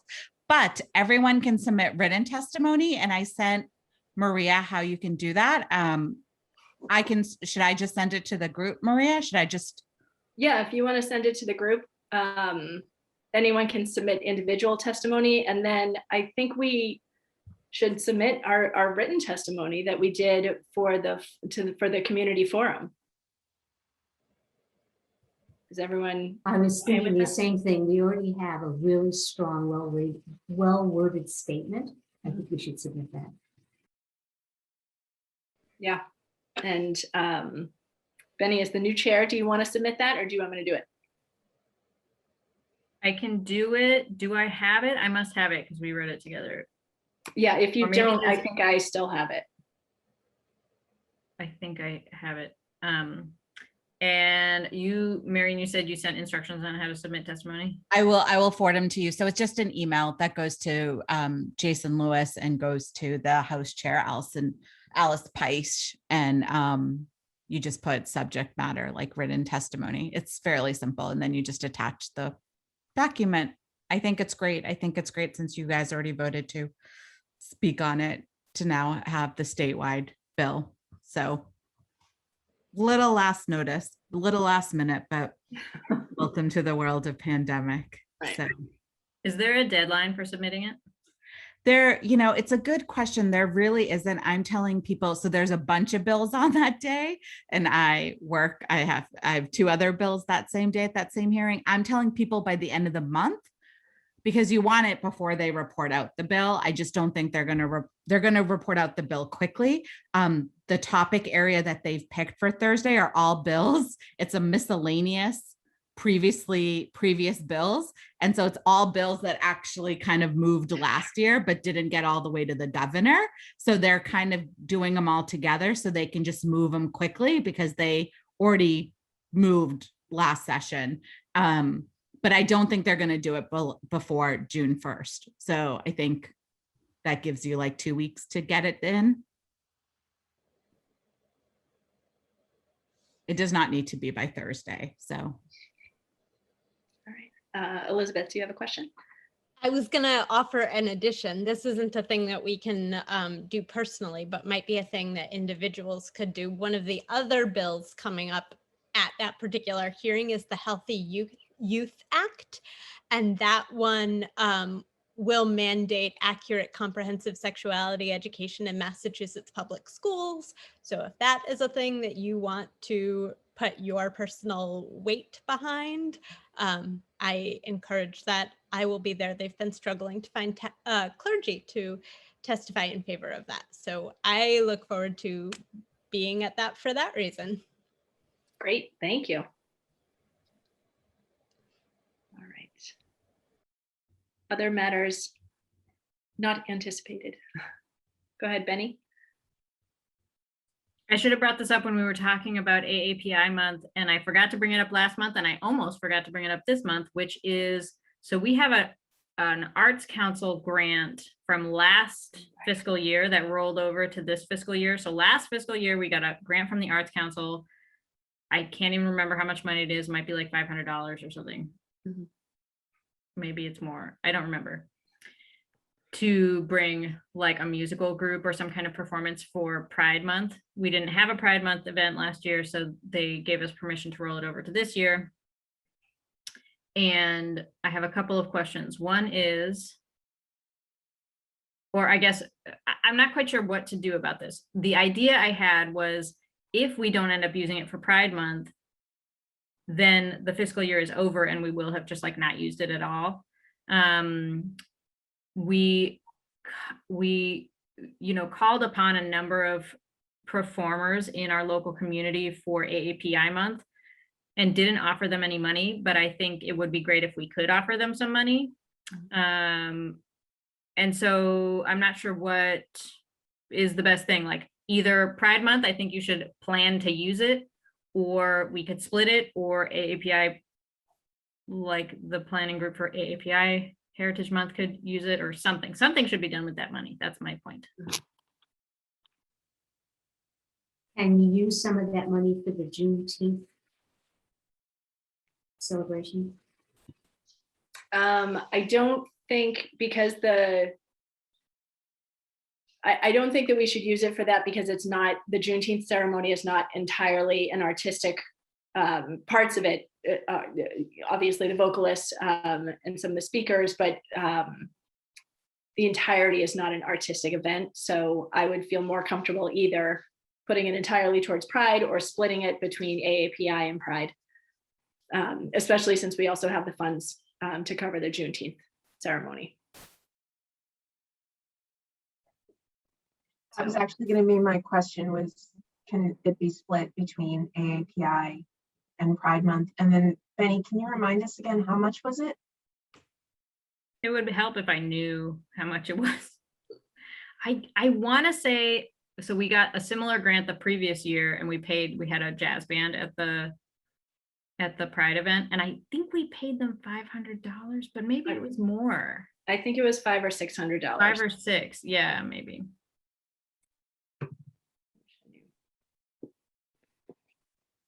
Go ahead, Nicole. So for the AAPI, if you were to split it, or say like you were to give the whole thing, of the performers that are already that we have recorded to put on the link, or were you thinking of having something else like on the library stairs again, either for Pride Month, or a group bringing them from AAPI to do something coming up to listen, or what, you know what I'm saying? Sorry. Yeah, I don't Talking think in that circles.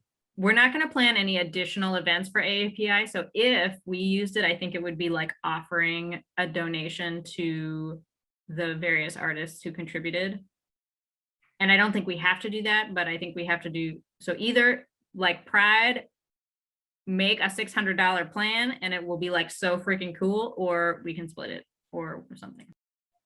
I vote to definitely split it, because I feel like a lot of, like, for different cultural events where towns call them in to do something, they go unpaid. Like the representative who speaks to the group doesn't get a payment or anything. It's just like we are asking them to do free service. So I would support at least splitting it.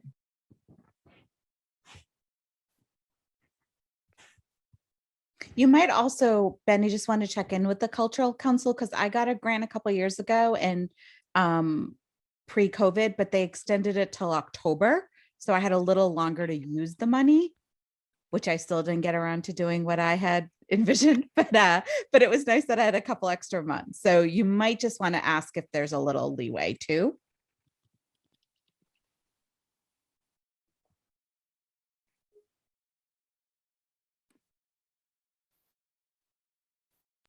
So we have to vote on any expenditure of the money, right? Mhm. So does it make sense to try to plan out sometime between now and the June meeting, between the Pride planning group, between AAPI and contacting the Arts Council to see about the extension, and then somewhere in there come up with an actual like proposal that we can bring to next month's meeting? Yeah, I think we can do that. Yeah. The only thing I don't want to do is, because then we're going to be partway through June. Yeah, see, the problem is that makes it so that you can't exactly like solicit a performer and be like, we can pay you this money if we haven't like made a decision about it. Right. What if we did an allocation? What if we voted on an allocation today for AAPI month? And then for the remainder, we can get in touch with the Cultural Council, see if we can push it off. And if we can't, then we can see if we can figure out something for Pride. I also feel like if we don't use it and they're by a deadline, that I think the Cultural Council, I don't think it's going to count against us for future requests because of the year that it's been. So are people okay with that solution? Okay. Do we want to, does it make sense to do like 250, 300 for AAPI? If we think that the grant was maybe around 600? Should be split. Yeah, 300. We can vote on. Can you just say word it this- to half? Yeah, that's what I was going to say. I'm sorry, I missed the question. What was it? Benny and I had the same thought. Why don't we just say half of Okay. the total amount of the grant? And that way it gives us some room to find out the actual amount. Okay. So let's see. So do I have a motion for 50% of the Cultural Council grant to be used towards the performers in the AAPI Heritage Month?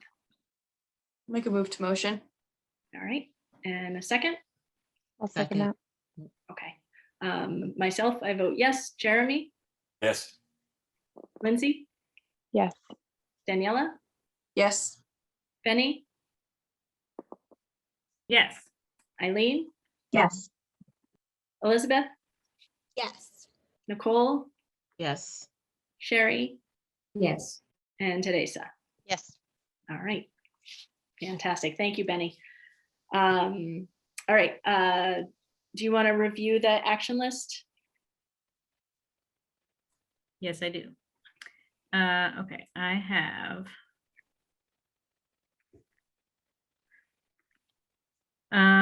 Okay, for the communications subcommittee, Daniela was interested in getting involved. So Daniela and Sherry can carry on with that business. For Pride, Elizabeth, Daniela, Elaine, and Lindsay are interested in being on the subcommittee for Pride planning.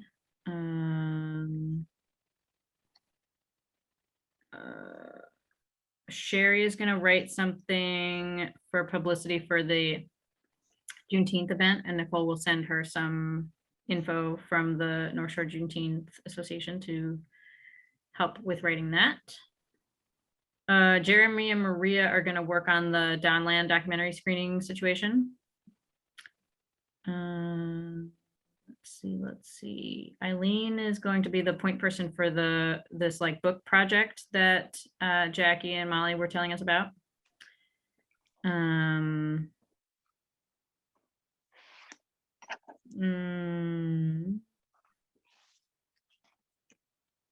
What is this? Oh, Sherry is going to write something up for the library and for the item about the Haiti Has No Home Here signs. Maria is going to work on tracking down where all of our physical stuff is for the HRC, like the tablecloth and the everything. And either Maria or I will send out something to schedule shifts for the farmers market nonprofit table. And Maria's going to check in about the police representative for the HRC. And I will submit our written testimony to the state about the Indigenous mascots bill. And Marina is going to send me the information about how to do that. And I will contact the Arts Council about our grant and whether or not we might have an extension on it, and also how much it actually was. And those are my things. Did I miss anything? Two things. So I'm going to be on the communications subcommittee. Oh, I didn't realize that. Okay. I'm going to help with that. I am happy, since I started the Juneteenth stuff, I'm happy to send out the invitation to some elected representatives and let them know about that. And Oh, for the Juneteenth for flag June. raising? Okay. Yep. Yeah, I'll also let them know about the pride flag raising too.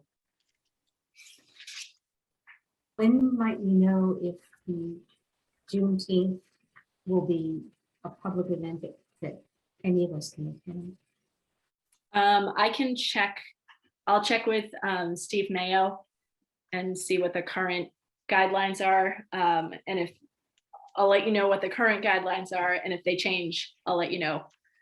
Also, the June 1st flag raising. Okay. Yeah, and actually it would be great if at least one member of the Pride subcommittee could be at the flag raising. So yeah, I think as the HRC representative, and obviously Benny. What was as the date for that? I'm sorry. Say that again? What was the date for that?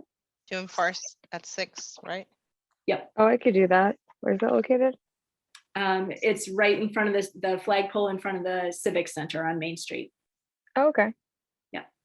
I'll be there too. Great. I'll be there. I was hoping to go as well. We've got a lot of HRC people there. Fantastic. All right. Anybody else wanted to add anything else to the action list? Okay. Really quick before we do our motion to adjourn, I just wanted to thank everyone.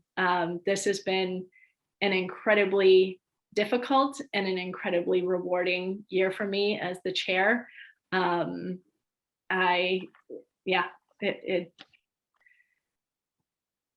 so much I could say, but I just wanted to thank you all so much. You were you continue to be an incredible group to work with. And I know there were things I could have done better, but I can honestly say that I put everything that I could into this, and just wanted to thank you all for your support and for listening. And I apologize if I didn't delegate more than I should have, but I took this on as, I wanted to make sure that this organization stayed alive. And so in doing that, I felt like I needed to take on more than I probably should have. But yeah, I feel like we are thriving, and I'm so happy to see that. And I appreciate you all for the fact that we are thriving. So thank you so much. Elizabeth, go ahead.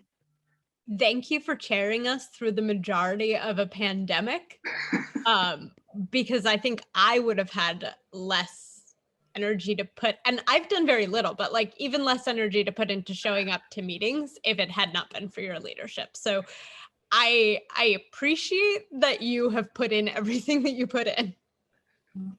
And thank you. I've been floored by the amount of things you've done outside of the HRC to represent us to other town bodies, and how many different things you've gone to, and also the breadth of your knowledge of everybody in this town who is anybody. It's really impressive, and it's been a pleasure. Thank you.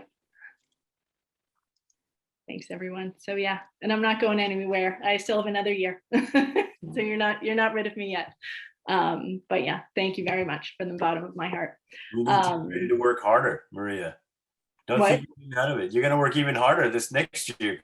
That's right, because now I don't have to plan meetings. Yeah, you set a good tone. Yeah. All right. So having said that, do I have a motion to adjourn? Motion to adjourn. All right, Sherry, and a second? Second. Thank you. All right. Myself, I vote yes. Jeremy? Yes. Lindsay? Yes. Daniela? Yes. Benny? Yes. Eileen? Yes. Elizabeth? Yes. Nicole? Yes. Sherry? Yes. And Teresa? Yes. Great. Thank you so much, everyone. Have a great night. Thank and we'll see you. next Have a time. good Thank you, night. guys. Bye. All right. Bye-bye. Thank you. Take care.